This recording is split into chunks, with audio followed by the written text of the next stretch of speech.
Chile, a country in South America, a country that defies the standard geographic mold with its strange, elongated shape. Chile is a long country, really long. Measured by length, it is approximately 4,300 kilometers, making it the longest country in the world. If we compare it to large countries like Brazil, we can see how long it is. And if compared to the contiguous United States, it stretches from both east to the west coast. But how did it get there? Well, to understand that, we have to take a look back at history. By the early 16th century, Spanish colonizers had already set foot in the Americas with the Spanish conquest of the South American region. The Spanish, with their insatiable thirst for gold and resources, swept across the continent. Their eyes were fixed on the region we now know as Chile.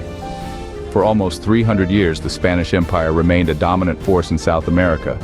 They would conquer the people, convert them to Christianity, and extracted the resources on forced labor. Yet their grip on this distant territory was fragile, and by the early 19th century, things changed drastically.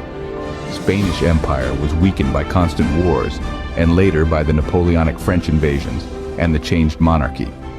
By this point, Spain could no longer hold on to its faraway colonies. All over the Spanish-American regions, including Chile, there was a growing demand for freedom and independence. Among them, a man named Bernardo O'Higgins stood out as a leader. His leadership was instrumental in the fight for independence, a struggle that would finally bear fruit in the year 1810. The year when Chile became free of colonial rule, but still the Spanish religion, language, and culture remained as a consequence. An independent Chile looked something like this, a narrow strip of land on the eastern coast of South America, one that looked very similar to modern-day Gaza. It had no resources to exploit and for the economy to grow, so they decided to change the destiny to a journey of its territorial expansion. Embarking on a journey of expansion and conflict, Chile began to stretch its boundaries. First, they claimed territory near the Strait of Magellan. This strategic waterway offered a vital connection between the Atlantic and Pacific Oceans, and thus was a valuable addition to Chile's growing ambitions. The nation's thirst for expansion then led it into a confrontation with its neighbors, Peru and Bolivia. This conflict is known as the War of the Pacific. It resulted in Chile gaining control of resource-rich northern territories. But the expansion didn't stop there.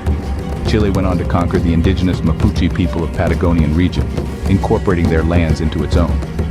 However, despite these victories, Chile's ambitions were checked by nature.